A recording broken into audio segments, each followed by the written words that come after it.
Funding क्यों मंगी जाती है, बैंक स्टेटमेंट नू प्रूव करो या फंड्स शो करो क्यों पुछया जाता है कि उत्थे जाके काम भी तो करांगे। बिल्कुल करो, मैनू भी खुशी है और मैनू पता भी है और सब नू पता है कि अपना जो सेंस है ना वो दूसरी कंट्रीज च मूव होना, उत्थे पैसा कमाना ही है।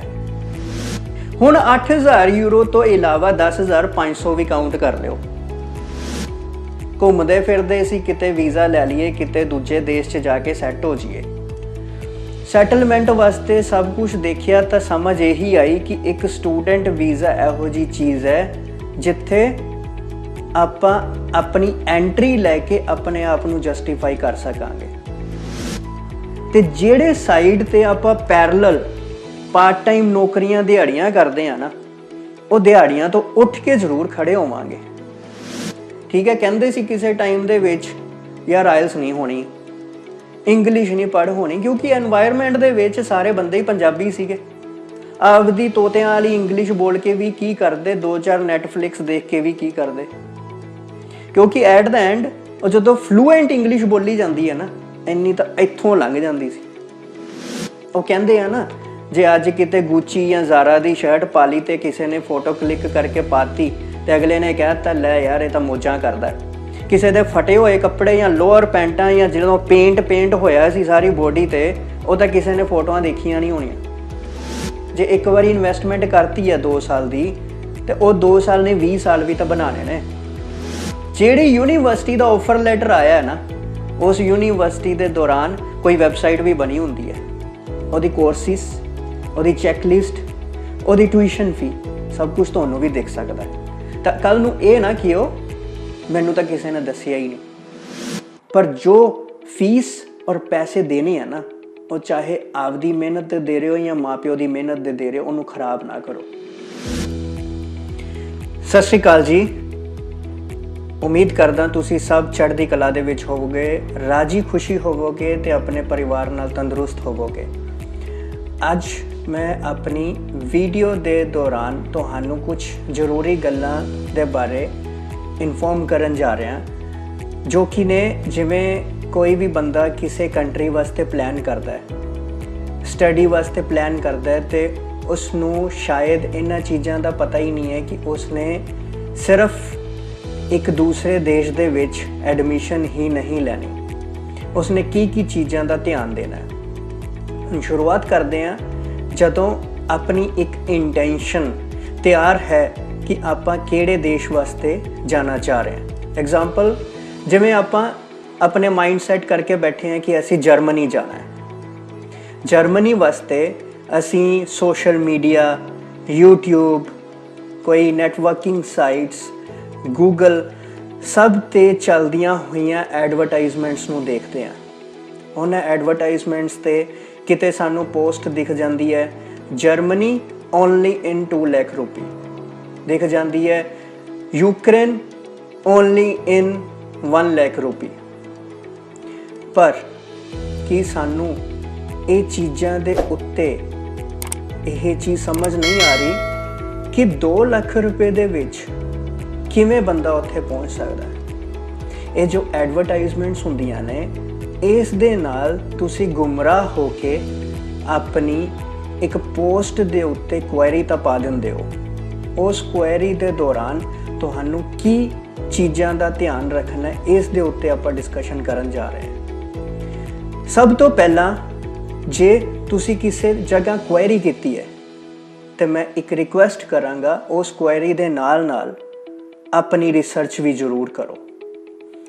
1 साल दी फीस जर्मनी वर्गे देश दे विच अप्रोक्सीमेटली 8,000 यूरो तो 12,000 euro depending on your course choice ते वेरी करती है। तो फिर आप किवें मूर्ख बन सकते हैं कि 2 लाख रुपए दे विच जर्मनी, कि आपां नूं ये समझ नहीं आ रही कि यूरो दी कन्वर्जन आपां इंडिया तो जान दे वेले रुपइयां च करनी है। 8,000 जो मैं मिनीमम भी लैके चलना तो अज 85 दी मल्टीप्लीकेशन दे नाल ओनू वेरी और चैक कराया जाए ना, ਤੇ ਐਵਰੇਜ 7 ਲੱਖ ਰੁਪਏ ਤਾਂ ਇੱਥੇ ਹੀ ਬਣ ਜਾਂਦਾ ਹੈ। 7 ਲੱਖ ਰੁਪਏ ਤੋਂ ਇਲਾਵਾ ਕੀ ਸਾਡੇ ਬੱਚੇ ਨੇ ਉਸ ਜਗ੍ਹਾ ਤੇ ਜਿਹੜੀ ਫੀਸ ਟ੍ਰਾਂਸਫਰ ਕਰਨੀ ਹੈ ਕੀ ਉਹਦੇ ਟ੍ਰਾਂਜੈਕਸ਼ਨ ਚਾਰजेस ਨਹੀਂ ਪੈਣੇ, ਕਿ ਉਹਦੇ ਟ੍ਰਾਂਸਫਰ ਚਾਰजेस ਨਹੀਂ ਪੈਣੇ, ਕੀ ਬੱਚੇ ਨੇ ਕਿਸੇ ਦੇਸ਼ ਵਿੱਚ ਜਾਂ ਐਮਬੈਸੀ ਦੀ ਰਿਕੁਆਇਰਮੈਂਟ ਦੇ ਅਕੋਰਡਿੰਗ ਮੈਡੀਕਲ ਜਾਂ ਐਮਬੈਸੀ ਫੀਸ ਜਾਂ ਕੋਈ ਅਪਾਇੰਟਮੈਂਟ ਬੁੱਕ ਨਹੀਂ ਕਰਨੀ, ਜਾਂ ਕੀ ਡਾਕੂਮੈਂਟਸ ਨੂੰ ਅਪੋਸਟਲ ਨਹੀਂ ਕਰਵਾਉਣਾ। ਇਹ ਸਾਰੀਆਂ ਚੀਜ਼ਾਂ ਆਪਾਂ ਨੂੰ ਨਾਲ ਜੋ ਕਵਰੇਜ ਦੇ ਦੌਰਾਨ ਕੋਸਟਿੰਗ ਮਿਨੀਮਮ ਐਵਰੇਜ 50,000 ਰੁਪਏ ਤੇ ਇਹੀ ਪੈ ਜਾਣੀ ਹੈ। ਤਾਂ ਬਜਟ ਮੇਰੇ ਦੌਰਾਨ ਜੋ ਮੈਂ ਤੁਹਾਡੇ ਨਾਲ ਡਿਸਕਸ ਕਰ ਰਿਹਾ 7.5 ਲੱਖ ਰੁਪਏ ਤਾਂ ਮੈਂ ਤੁਹਾਡੇ ਸਾਹਮਣੇ ਹੀ ਬਣਾਤਾ। ਜੋ ਬੰਦੇ ਜੋ ਮੇਰੇ ਵੀਰ ਭਰਾ ਕੁਐਰੀ ਪਾਉਂਦੇ ਨੇ, ਕੁਐਰੀ ਜੇ ਪਾ ਵੀ ਲਈ ਹੈ ਨਾ, ਤੇ ਜਦੋਂ ਉਸ ਵੀਰ ਭਰਾ ਨੂੰ ਮਿਲਣ ਜਾਓਗੇ ਜਿਸ ਦੀ ਪੋਸਟ ਤੁਸੀਂ ਲਾਈਕ ਕਰੀ ਸੀ, ਜਿਸ ਤੇ ਤੁਸੀਂ ਕੁਐਰੀ ਪਾਈ ਸੀ, ਉਸ ਕੁਐਰੀ ਦੇ ਦੌਰਾਨ ਉਹਨਾਂ ਦੇ ਦਫ਼ਤਰ 'ਚ ਜਾ ਕੇ ਪੇਪਰ ਪੈਨ ਲੈ ਕੇ ਨਾ ਇਹਨਾਂ ਚੀਜ਼ਾਂ ਨੂੰ ਖੁੱਲ੍ਹ ਕੇ ਪੁੱਛ ਕੇ ਆਇਓ। ਮੈਨੂੰ ਤਾਂ ਕਦੇ ਇਹ ਵੀ ਸਮਝ ਨਹੀਂ ਆਉਂਦੀ ਕਿ ਜੋ ਬੰਦਾ 2 ਲੱਖ ਰੁਪਏ ਦਾ ਰੇਟ ਬੋਲ ਕੇ ਆਪਣੀ ਕੁਐਰੀਜ਼ ਜਨਰੇਟ ਕਰ ਰਿਹਾ ਹੈ, ਉਹ ਬੰਦਾ ਤੁਹਾਨੂੰ 2 ਲੱਖ ਤੋਂ 10 ਲੱਖ ਦਾ ਡਿਫਰੈਂਸ ਕਿਵੇਂ ਸਮਝਾਏਗਾ? ਉਹ ਇਸ ਚੀਜ਼ ਨੂੰ ਕਿਵੇਂ ਖੋਲ੍ਹ ਕੇ ਤੁਹਾਨੂੰ ਸਮਝਾ ਪਾਏਗਾ ਕਿ ਇਹ ਚੀਜ਼ ਤਾਂ 2 ਲੱਖ ਦੀ ਮੈਂ ਸਿਰਫ ਸ਼ਾਇਦ embassy fee, apostille charges, insurance ਜਾਂ ਇੱਕ ਡਾਕੂਮੈਂਟੇਸ਼ਨ ਤੱਕ ਦਾ ਖਰਚਾ ਤੁਹਾਨੂੰ ਦੱਸਿਆ ਸੀ। Tuition fee at the end ਸਫਰ ਕੌਣ ਕਰੇਗਾ? ਤੁਸੀਂ ਕਰੋਗੇ। ਇਹਨਾਂ ਚੀਜ਼ਾਂ ਦੇ ਨਾਲ ਜੇ ਹੁਣ ਆਪਾਂ ਇੱਕ ਆਫਰ ਲੈਟਰ ਤੱਕ ਪਹੁੰਚ ਹੀ ਜਾਂਦੇ ਆ, ਤੇ ਜੋ ਯੂਨੀਵਰਸਿਟੀ ਹੈ ਨਾ ਜਿੱਥੇ ਤੁਸੀਂ ਪਹੁੰਚਣਾ, ਉਹ ਯੂਨੀਵਰਸਿਟੀ ਵੀ ਤੁਹਾਨੂੰ ਸਾਰੀ ਚੀਜ਼ ਦੀ ਐਕਸਪਲੇਨੇਸ਼ਨ ਦਿੰਦੀ ਹੈ। ਤਾਂ ਪਲੀਜ਼ ਪਹਿਲਾ ਪੁਆਇੰਟ ਨੋਟ ਕਰਿਓ, ਆਫਰ ਲੈਟਰ ਨੂੰ ਹਾਈਲਾਈਟਰ ਲੈ ਕੇ ਆਪ ਹਾਈਲਾਈਟ ਕਰਕੇ ਰੀਡ ਕਰਿਓ ਕਿ ਪਹਿਲੇ ਸਾਲ ਦੀ ਫੀਸ ਕਿੰਨੀ ਲਿਖੀ ਹੋਈ ਹੈ, ਮਿਸਲੇਨੀਅਸ ਚਾਰजेस ਕਿੰਨੇ ਲਿਖੇ ਹੋਏ ਨੇ। ਜੇ ਉੱਥੇ ਪਹੁੰਚਾਂਗੇ, ਉੱਥੇ ਜਾ ਕੇ ਵੀਜ਼ਾ ਐਕਸਟੈਂਡ ਹੋਏਗਾ ਤੇ ਉਹਦੇ ਵਿੱਚ ਵੀ ਕਿੰਨਾ ਖਰਚਾ ਆਏਗਾ। ਉੱਥੇ ਜਾ ਕੇ ਵੀ ਮੈਡੀਕਲ ਹੋਣਾ ਹੈ, ਉੱਥੇ ਜਾ ਕੇ ਵੀ ਜਿੰਨੇ ਡਿਊਰੇਸ਼ਨ ਵਾਸਤੇ ਆਪਾਂ ਸਟੇ ਕਰਨਾ ਜਾਂ ਜਿੰਨੇ ਡਿਊਰੇਸ਼ਨ ਦਾ ਕੋਰਸ ਲਿਆ ਨਾ, ਸਰਕਾਰਾਂ ਚਾਹੁੰਦੀਆਂ ਨੇ ਤੁਸੀਂ ਸੇਫ ਰਹੋ। ਉਸ ਦੀ ਇੰਸ਼ੋਰੈਂਸ ਕੋਸਟ ਵੀ ਜਾਣੀ ਹੈ। ਜੋ ਇਮੀਗ੍ਰੇਸ਼ਨ ਇੱਥੋਂ 90 ਦਿਨ ਦਾ ਵੀਜ਼ਾ ਦਿੰਦੀ ਸੀ ਇੰਡੀਆ ਤੋਂ, ਜਦੋਂ ਆਪਾਂ ਨਿਕਲਦੇ ਹਾਂ ਉੱਥੇ ਜਾ ਕੇ ਵੀਜ਼ਾ ਐਕਸਟੈਂਡ ਵੀ ਹੋਣਾ ਹੈ, ਜਿਹਨੂੰ ਆਪਾਂ TRC ਦਾ ਨਾਮ ਦੇ ਦਿੰਦੇ ਆ, ਵੀਜ਼ਾ ਐਕਸਟੈਂਸ਼ਨ ਦਾ ਨਾਮ ਦੇ ਦਿੰਦੇ ਆ, ਕੁਝ ਬੰਦੇ TRP ਵੀ ਕਹਿ ਦਿੰਦੇ ਨੇ। ਉਹਨਾਂ ਚੀਜ਼ਾਂ ਦੇ ਖਰਚੇ ਵੀ ਐਨਰੋਲ ਹੋਣੇ ਆ। ਕੀ ਆਪਾਂ ਨੂੰ ਪਤਾ ਹੈ ਖਰਚੇ ਕਿੰਨੇ ਹੁੰਦੇ ਨੇ? ਤਾਂ ਇਹ ਚੀਜ਼ ਦਾ ਧਿਆਨ ਰੱਖਿਓ ਜਦੋਂ ਵੀ ਕਿਸੇ ਬੰਦੇ ਕੋਲ ਜਾ ਕੇ ਕੁਐਰੀ ਪਾਉਂਦੇ ਹੋ, ਤੇ ਸਾਰੀਆਂ ਚੀਜ਼ਾਂ ਨੋਟ ਕਰਿਓ, ਸਭ ਕੁਝ ਖੁੱਲ੍ਹ ਕੇ ਪੁੱਛ ਕੇ ਆਇਓ। ਇਹ ਹੋ ਗਿਆ ਯੂਨੀਵਰਸਿਟੀ ਔਰ ਵੀਜ਼ਾ ਲੈਣ ਤੱਕ ਦੇ ਦੌਰ ਦਾ ਖਰਚਾ। ਹੁਣ ਖਰਚਾ ਨਾਲ ਇਹ ਵੀ ਪੁੱਛਿਓ ਕਿ ਸਾਨੂੰ ਪਿਕਅਪ ਕੌਣ ਕਰੇਗਾ? ਜੇ ਕਰੇਗਾ ਕਿ ਉਹਦੇ ਵੀ ਚਾਰजेस ਨੇ? ਐਕੋਮੋਡੇਸ਼ਨ ਕੌਣ ਅਰੇਂਜ ਕਰੇਗਾ? ਜੇ ਕਰੇਗਾ ਉਹਦੇ ਚਾਰजेस ਕੀ ਨੇ? ਹੁਣ ਇੱਕ ਚੀਜ਼ ਹੋਰ ਬੜੀ ਇੰਪੋਰਟੈਂਟ, ਜਦੋਂ ਆਪਾਂ ਕਿਸੇ ਦੂਸਰੇ ਦੇਸ਼ ਜਾਂਦੇ ਆ ਨਾ, ਮਾਫੀ ਲੈਣਾ ਕਿ ਕਿਤੇ ਗਲਤ ਨਾ ਸਮਝਿਓ, ਪਰ ਮੈਂ ਆਪ ਇਹ ਜ਼ਿੰਦਗੀ ਜੀ ਕੇ ਤੁਹਾਨੂੰ ਐਕਸਪੀਰੀਅੰਸ ਦੇਣਾ ਚਾਹ ਰਿਹਾ। ਜਦੋਂ ਆਪਾਂ ਕਿਸੇ ਦੂਸਰੇ ਦੇਸ਼ 'ਚ ਜਾ ਕੇ ਅਕੋਮੋਡੇਸ਼ਨ ਦੀ ਵੀ ਗੱਲ ਕਰਦੇ ਆ ਨਾ, ਮਹੀਨੇ ਦਾ ਜੇ ਉਹਨਾਂ ਨੇ ਰੈਂਟ 150 ਯੂਰੋ ਕਿਹਾ ਨਾ, ਤੇ ਨਾਲ 150 ਯੂਰੋ ਜਾਂ 200 ਯੂਰੋ ਡਿਪੋਜ਼ਿਟ ਅਮਾਊਂਟ ਵੀ ਰੱਖਦੇ ਨੇ। ਉਹਨਾਂ ਨੂੰ ਪਤਾ ਹੈ ਕਿ ਜਦੋਂ ਇਹ ਗਰੁੱਪਿਜ਼ਮ ਹੋਏਗਾ, ਇੱਕ ਘਰ ਦੇ ਵਿੱਚ 4-6 ਜਾਣੇ ਰਹਿਣਗੇ, ਉਹਨਾਂ ਵਿੱਚੋਂ 2 ਜਣੇ ਭੱਜ ਜਾਣਗੇ ਤੇ ਸਾਡੇ ਖਰਚੇ ਕੌਣ ਪੂਰੇ ਕਰੂਗਾ? ਕਿਉਂ? ਕਿਉਂਕਿ ਮਹੀਨੇ ਦਾ ਜਿਹੜਾ ਬਿਜਲੀ ਦਾ ਰੈਂਟ ਹੈ ਨਾ ਜਾਂ ਬਿਜਲੀ ਦਾ ਬਿੱਲ ਹੈ, ਉਹ ਤਾਂ ਆਉਣਾ ਬਾਅਦ 'ਚ ਹੈ, ਤੇ ਤੁਸੀਂ ਤਾਂ ਐਵੇਂ ਹੀ ਭੱਜ ਜਾਣਾ ਹੈ, ਤੇ ਖਰਚੇ ਕੌਣ ਪੂਰੇ ਕਰੇਗਾ? ਇਹ ਚੀਜ਼ਾਂ ਇਹ ਆਪਣੇ ਬੰਦਿਆਂ ਨੇ ਉਹਨਾਂ ਨੂੰ ਸਿਖਾਈਆਂ ਨੇ, ਤੇ ਉਹ ਆਪਣੀ ਇੰਪਰੂਵਮੈਂਟ ਕਰ ਰਹੇ ਨੇ, ਖਰਚੇ ਜੋੜ ਕੇ ਰੱਖਦੇ ਨੇ। ਤੇ ਜੇ ਖਰਚੇ ਆਪਾਂ ਨੂੰ ਪੈਣੇ ਨੇ ਤੇ ਆਪਾਂ ਨੂੰ ਬਜਟ ਵੀ ਤਿਆਰ ਕਰਨਾ ਹੈ। ਹੁਣ एक इंपोर्टेंट नाल रिलेशन च गल होर दसदा कि ਜਿਹੜੀਆਂ ਕੰਟਰੀਆਂ 'ਚ ਵੀ ਆਪਾਂ ਅਪਲਾਈ ਕਰਦੇ ਹਾਂ, ਇੱਕ ਚੀਜ਼ ਧਿਆਨ ਦਿਓ, ਫੰਡਿੰਗ ਕਿਉਂ ਮੰਗੀ ਜਾਂਦੀ ਹੈ। ਬੈਂਕ ਸਟੇਟਮੈਂਟ ਨੂੰ ਪ੍ਰੂਵ ਕਰੋ ਜਾਂ ਫੰਡਸ ਸ਼ੋ ਕਰੋ, ਕਿਉਂ ਪੁੱਛਿਆ ਜਾਂਦਾ ਹੈ। ਉਹ ਤੁਹਾਡੇ ਬੈਕਗਰਾਊਂਡ ਦੀ ਹਿਸਟਰੀ ਨੂੰ ਜਾਣਨ ਵਾਸਤੇ ਨਹੀਂ ਪੁੱਛਿਆ ਜਾਂਦਾ, ਉਹ ਐਕਚੁਅਲ 'ਚ ਇਹ ਚੀਜ਼ ਦਾ ਰਿਲੇਸ਼ਨ ਆਪਣੇ ਤੌਰ 'ਤੇ ਸੈਟਿਸਫੈਕਸ਼ਨ ਵਾਸਤੇ ਪੁੱਛਿਆ ਜਾਂਦਾ ਹੈ ਕਿ ਜੇ ਬੱਚੇ ਦੀ ਫੀਸ ਜਰਮਨੀ ਵਾਸਤੇ 8,000 ਯੂਰੋ ਹੈ ਨਾ, ਤੇ ਇਹਦਾ ਕੋਰਸ ਜੇ ਆਪਾਂ ਡਿਪਲੋਮੇ ਨੂੰ ਵੀ ਕਾਊਂਟ ਕਰੀਏ ਵਿਚ ਇਜ਼ 2 ਇਅਰਸ, ਤਾਂ 16,000 ਯੂਰੋ ਤਾਂ ਫੀਸ ਇੱਥੇ ਹੀ ਬਣ ਗਈ। ਤੇ ਕੀ ਇਹ ਬੱਚਾ 16,000 ਨੂੰ ਜਸਟੀਫਾਈ ਕਰ ਪਾ ਰਿਹਾ ਕਿ ਇਹਦੇ ਕੋਲ ਉਹ ਖਰਚਾ ਹੈਗਾ ਕਿ ਇਹ ਸਾਨੂੰ ਅਗਲੇ ਸਾਲ ਦੀ ਫੀਸ ਦੇ ਦੇਗਾ, ਜਾਂ ਇੱਥੇ ਪਹੁੰਚ ਕੇ ਸਾਡੇ ਉੱਤੇ ਹੀ ਭਾਰੀ ਹੋ ਜਾਏਗਾ। ਦੂਸਰੇ ਟੌਪਿਕ ਨੂੰ ਕਿਵੇਂ ਕੰਕਲੂਡ ਕੀਤਾ ਜਾਂਦਾ ਜਾਂ ਰਿਲੇਟ ਕੀਤਾ ਜਾਂਦਾ ਹੈ, ਉਹਦੇ ਵਿੱਚ ਇਹ ਕਿਹਾ ਜਾਂਦਾ ਹੈ ਕਿ ਜੇ ਬੱਚਾ ਸਟੂਡੈਂਟ ਵੀਜ਼ਾ ਤੇ ਆਇਆ, ਠੀਕ ਹੈ, ਆਪਾਂ ਚੀਜ਼ਾਂ ਨੂੰ ਅਲੱਗ ਸੈਂਸ 'ਚ ਨੋਟੀਫਾਈ ਕਰਦੇ ਹਾਂ ਕਿ ਉੱਥੇ ਜਾ ਕੇ ਕੰਮ ਵੀ ਤਾਂ ਕਰਾਂਗੇ, ਬਿਲਕੁਲ ਕਰਿਓ। ਮੈਨੂੰ ਵੀ ਖੁਸ਼ੀ ਹੈ ਔਰ ਮੈਨੂੰ ਪਤਾ ਵੀ ਹੈ ਔਰ ਸਭ ਨੂੰ ਪਤਾ ਹੈ ਕਿ ਆਪਣਾ ਜੋ ਸੈਂਸ ਹੈ ਨਾ, ਉਹ ਦੂਸਰੀ ਕੰਟਰੀਜ਼ 'ਚ ਮੂਵ ਹੋਣਾ, ਉੱਥੇ ਪੈਸਾ ਕਮਾਉਣਾ ਹੀ ਹੈ। ਪਰ ਜਦੋਂ ਇੱਕ ਕੰਟਰੀ ਨੇ ਤੁਹਾਨੂੰ ਵੀਜ਼ਾ ਦੇਣਾ ਹੈ, ਉਹ ਤਾਂ ਪੁੱਛਦੇ ਨੇ ਕਿ ਤੁਸੀਂ ਉੱਥੇ ਰਿਜ਼ਾਈਡ ਵੀ ਤਾਂ ਕਰਨਾ ਹੈ, ਰਹਿਣਾ ਵੀ ਤਾਂ ਹੈ, ਖਰਚੇ ਵੀ ਤਾਂ ਹੈਗੇ ਨੇ, ਬਿੱਲ ਵੀ ਤਾਂ ਪੇ ਕਰਨੇ ਨੇ। ਉਹਨਾਂ ਖਰਚਿਆਂ ਵਾਸਤੇ ਕੀ ਤੁਹਾਡੇ ਕੋਲ ਪੈਸਾ ਹੈਗਾ? ਜੇ ਜਰਮਨੀ ਵਰਗਾ ਦੇਸ਼ ਤੁਹਾਨੂੰ ਕਹਿੰਦਾ ਹੈ ਨਾ, ਬਲੋਕ ਅਕਾਊਂਟ ਵਿਚ ਇਜ਼ 10,500 ਯੂਰੋਜ਼, ਉਹ ਬਲੋਕ ਅਕਾਊਂਟ ਵਰਗੀਆਂ ਸੈਂਸਿਸ ਇਹੀ ਨੇ ਕਿ ਉਹ ਤੁਹਾਡਾ ਆਪਣਾ ਪੈਸਾ ਤੁਹਾਨੂੰ ਦਿੱਤਾ ਜਾਏਗਾ ਜਦੋਂ ਤੁਹਾਡੇ ਉੱਤੇ ਖਰਚੇ ਹੋਣਗੇ। ਫੀਸਾਂ ਤਾਂ ਜਿਹੜੀਆਂ ਲੈਣੀਆਂ ਸੀ, ਹੁਣ 8,000 ਯੂਰੋ ਤੋਂ ਇਲਾਵਾ 10,500 ਵੀ ਕਾਊਂਟ ਕਰ ਲਿਓ, ਇਹ ਸਭ ਜਾਣਾ ਆਪਣੀ ਪੋਕਟ ਤੋਂ ਹੀ ਹੈ। ਤਾਂ ਕਿਵੇਂ 10 ਲੱਖ ਰੁਪਏ ਵਾਲੀ ਚੀਜ਼ 2 ਲੱਖ ਰੁਪਏ ਦੇ ਵਿੱਚ ਵਿਕ ਸਕਦੀ ਹੈ? ਇਸ ਟੌਪਿਕ ਤੋਂ ਥੋੜਾ ਜਿਹਾ ਹਟਦੇ ਹੋਏ ਹੁਣ ਦੂਸਰੀ ਜਗ੍ਹਾ ਤੇ ਚੱਲਦੇ ਹਾਂ, ਜਿਸ ਦੇ ਵਿੱਚ ਐਗਜ਼ਾਮਪਲ ਸੈੱਟ ਕਰਾਂਗਾ ਆਪਣੀ। ਕੋਈ ਟਾਈਮ ਸੀ ਅੱਜ ਤੋਂ 8-10 ਸਾਲ ਪਹਿਲਾਂ, ਸਾਨੂੰ ਆਪਣੀ ਲਾਈਨ ਦੇ ਤਾਂ ਪਤਾ ਹੀ ਨਹੀਂ ਸੀ, ਗੈਪ ਸੀ 9-10 ਸਾਲ ਦਾ, ਘੁੰਮਦੇ ਫਿਰਦੇ ਸੀ, ਕਿਤੇ ਵੀਜ਼ਾ ਲੈ ਲਈਏ, ਕਿਤੇ ਦੂਜੇ ਦੇਸ਼ 'ਚ ਜਾ ਕੇ ਸੈੱਟ ਹੋ ਜਾਈਏ। ਸੈਟਲਮੈਂਟ ਵਾਸਤੇ ਸਭ ਕੁਝ ਦੇਖਿਆ ਤਾਂ ਸਮਝ ਇਹੀ ਆਈ ਕਿ ਇੱਕ ਸਟੂਡੈਂਟ ਵੀਜ਼ਾ ਇਹੋ ਜਿਹੀ ਚੀਜ਼ ਹੈ ਜਿੱਥੇ ਆਪਾਂ ਆਪਣੀ ਐਂਟਰੀ ਲੈ ਕੇ ਆਪਣੇ ਆਪ ਨੂੰ ਜਸਟੀਫਾਈ ਕਰ ਸਕਾਂਗੇ। ਜੋ ਮੈਂ ਸਿੱਖਿਆ ਸੀ ਉਹੀ ਦੱਸਣ ਜਾ ਰਿਹਾ। ਜਦੋਂ ਆਪਾਂ ਕਿਸੇ ਦੇਸ਼ ਦੇ ਵਿੱਚ 5 ਲੱਖ 10 ਲੱਖ 11 ਲੱਖ ਰੁਪਈਆ ਲਗਾ ਕੇ ਐਂਟਰੀ ਲੈਂਦੇ ਹਾਂ, ਇਸ ਚੀਜ਼ ਦੇ ਉੱਤੇ ਜ਼ਰੂਰ ਦਿਮਾਗ ਲਗਾਓ ਕਿ ਆਪਾਂ ਇੱਕ ਕੋਰਸ ਦੀ ਫੀਸ ਪੇ ਕਰ ਰਹੇ ਹਾਂ। ਤਾਂ ਜੋ ਕੋਰਸ ਜਾਂ ਸਰਟੀਫਿਕੇਟ ਜਾਂ ਡਿਪਲੋਮਾ ਡਿਗਰੀ ਵਾਸਤੇ ਪੈਸੇ ਪੇ ਕਰ ਰਹੇ ਹੋ ਨਾ, ਉਸ ਨੂੰ ਜੇ ਥੋੜਾ ਜਿਹਾ ਟਾਈਮ ਦੇ ਕੇ ਰੀਡ ਕਰਕੇ ਜਾਂ ਉਹਨੂੰ ਸਮਝਣ ਦੀ ਕੋਸ਼ਿਸ਼ ਕਰੋਗੇ ਨਾ, ਤੇ ਜਿਹੜੇ ਸਾਈਡ ਤੇ ਆਪਾਂ ਪੈਰਲਲ ਪਾਰਟ ਟਾਈਮ ਨੌਕਰੀਆਂ ਦਿਹਾੜੀਆਂ ਕਰਦੇ ਆ ਨਾ, ਉਹ ਦਿਹਾੜੀਆਂ ਤੋਂ ਉੱਠ ਕੇ ਜ਼ਰੂਰ ਖੜੇ ਹੋਵਾਂਗੇ। ਕਿਉਂਕਿ ਸਟੱਡੀ ਅਸੀਂ ਵੀ ਕੀਤੀ ਹੈ, ਸਮਝ ਆਉਂਦੀ ਹੈ ਕਿ ਅਗਲੇ ਜੇ ਪੈਸੇ ਲੈ ਰਹੇ ਆ ਨਾ, ਤੇ ਸਮਝਾ ਵੀ ਰਹੇ ਨੇ ਤੇ ਜਸਟੀਫਾਈ ਵੀ ਕਰ ਰਹੇ ਨੇ ਉਸ ਅਮਾਊਂਟ ਲਈ ਹੋਏਗਾ।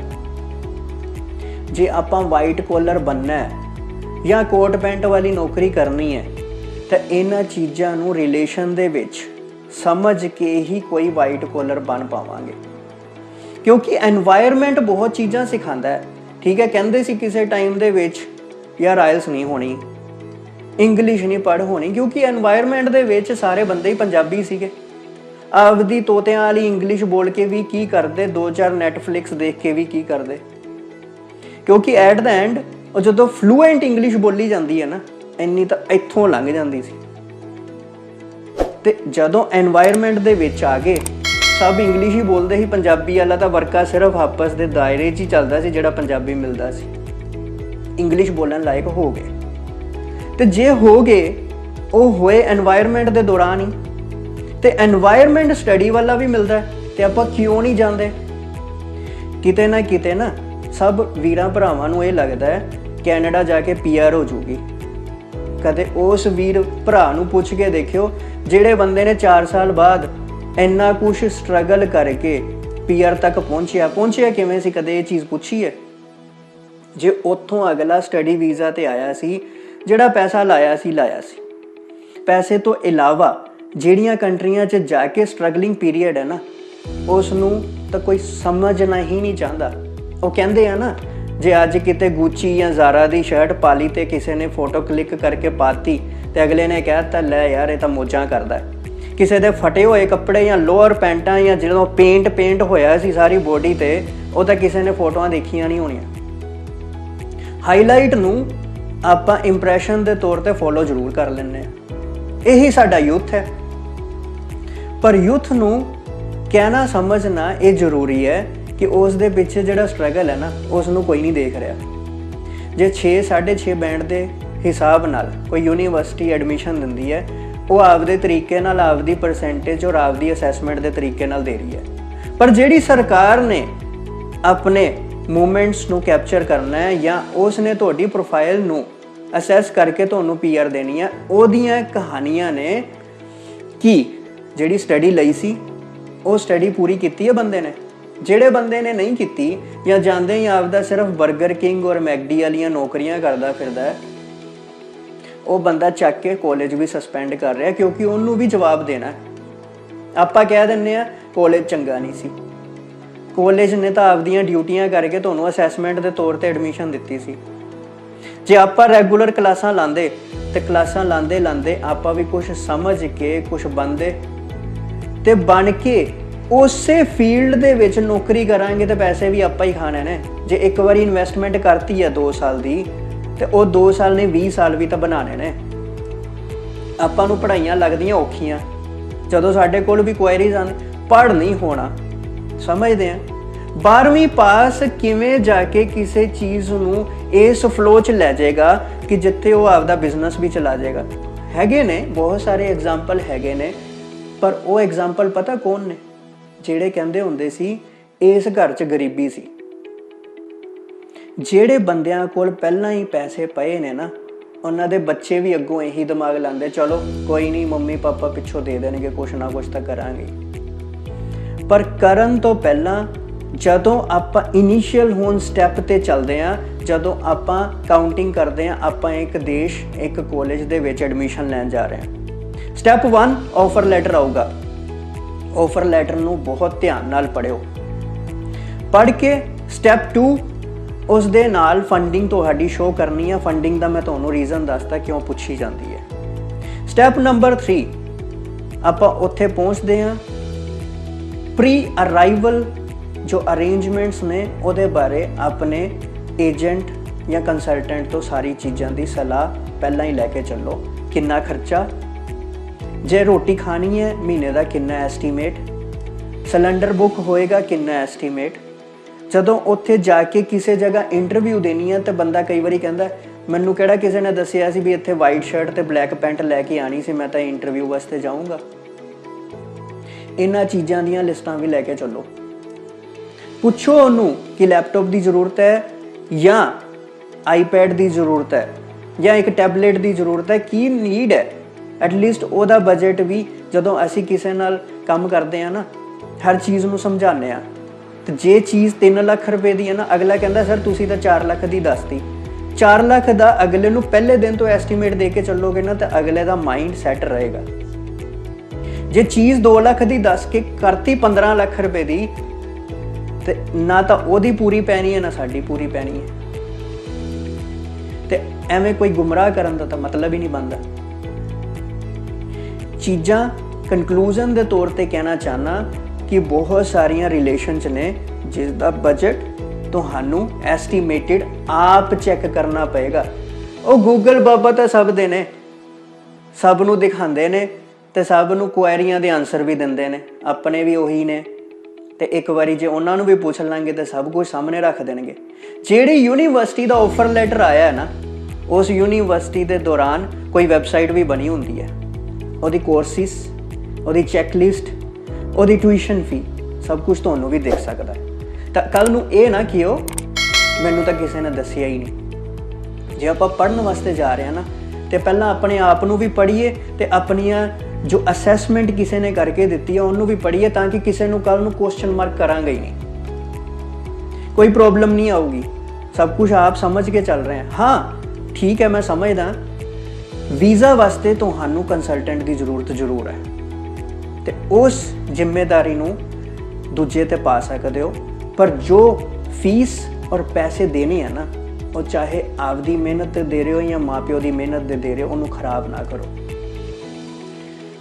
ਤੇ ਬਾਕੀ ਜੇ ਹੋਰ ਕੋਈ ਕੁਐਰੀ ਕਿਸੇ ਵੀ ਕਾਲਜ ਕਿਸੇ ਵੀ ਕੰਟਰੀ ਬਾਰੇ ਤੁਹਾਡੀ ਹੈਗੀ ਹੈ, ਇੱਥੇ ਪੈਸੇ ਕਮਾਉਣ ਦਾ ਮੇਰਾ ਕੋਈ ਪਰਪਸ ਨਹੀਂ ਹੈ, ਸਿਰਫ ਔਰ ਸਿਰਫ ਤੁਹਾਨੂੰ ਜਾਗਰੂਕ ਕਰਨ ਦਾ ਮਤਲਬ ਹੈ ਇੱਥੇ। ਤੇ ਜੇ ਕਿਸੇ ਯੂਨੀਵਰਸਿਟੀ ਦੇ ਰਿਲੇਟਿਡ ਕਿਸੇ ਵੀ ਦੇਸ਼ ਦੀ ਲੈ ਆਇਓ, ਕੋਈ ਕੁਐਸਚਨ ਬਣਦਾ ਹੈ ਨਾ, ਮੈਨੂੰ ਜ਼ਰੂਰ ਕੰਟੈਕਟ ਕਰਿਓ। ਆ ਜਿਹੜਾ YouTube ਚੈਨਲ ਬਣਾਇਆ ਨਾ, ਪਲੀਜ਼ ਇਹਨੂੰ ਆਪਣੇ ਸਰਕਲ ਦੇ ਵਿੱਚ ਜ਼ਰੂਰ ਸ਼ੇਅਰ ਕਰਿਓ, ਤਾਂ ਕਿ ਮੇਰੇ ਜੋ ਵੀਰ ਭਰਾ ਅੱਗੇ ਹੋਰ ਕਿਸੇ ਜਗ੍ਹਾ ਦਾ ਐਪਲੀਕੇਸ਼ਨ ਅਪਲਾਈ ਕਰਨ ਜਾ ਰਹੇ ਨੇ, ਉਹਨਾਂ ਨੂੰ ਵੀ ਇਹਨਾਂ ਚੀਜ਼ਾਂ ਦਾ ਪਤਾ ਹੋਵੇ। ਬਹੁਤ ਬਹੁਤ ਧੰਨਵਾਦ। ਜੇ ਤੁਸੀਂ ਮੇਰਾ ਚੈਨਲ ਸਬਸਕ੍ਰਾਈਬ ਨਹੀਂ ਕਰਿਆ ਤਾਂ ਪਲੀਜ਼ ਇੱਕ ਬਟਨ ਦੇ ਦਿਓ ਮੈਨੂੰ, ਤੇ ਇਸ ਚੈਨਲ ਨੂੰ ਸਬਸਕ੍ਰਾਈਬ ਕਰੋ, ਤਾਂ ਕਿ ਆਪਾਂ ਇੱਕ ਦੂਸਰੇ ਨਾਲ ਜੁੜੇ ਰਹੀਏ। ਬਹੁਤ ਬਹੁਤ ਧੰਨਵਾਦ। ਵਾਹਿਗੁਰੂ ਰਾਖਾ।